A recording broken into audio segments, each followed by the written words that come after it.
How is changing the face of the European cities with the migratory flows? Okay, migration is changing the face of the city in many, many ways. First of all, in public spaces, on streets and squares and train stations, you meet with a lot of strangers, people who have come from different countries. You hear different languages, you smell different food stuff. In the labor force, you see a lot of different things. This has profound implications for the consumption patterns that we have.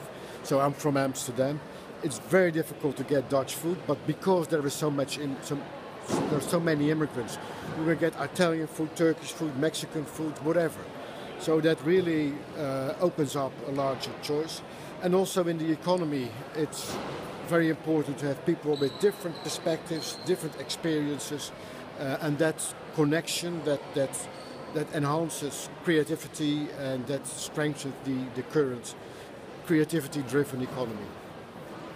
And what do you think about Jus Soli? Okay, the principle of Jus Soli suggests that you get your rights where you are. So if you, live in Italy, you get children in Italy, that those children should be entitled to get Italian citizenship and all the rights and duties that come with that. And I would find that a very fair and reasonable kind of principle because it's actually very open. It welcomes people. That's the reason why, for instance, the United States pursues such a principle in their nationality laws.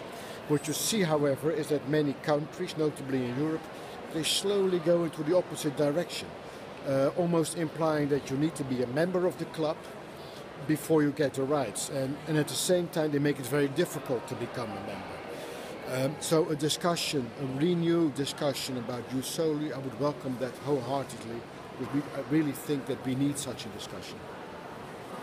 And in your opinion, the huge migratory flows and the economic situation of Europe could be the cause of the growing up of the xenophobic parties?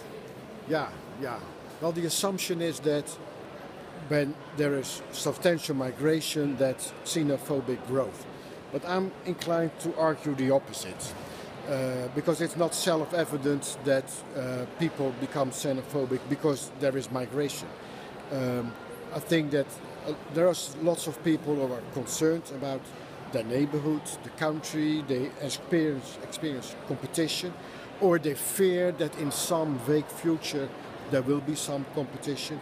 But they are the ones who problematize immigrants. They are the ones who make a big problem out of the presence of immigrants or the way immigrants live.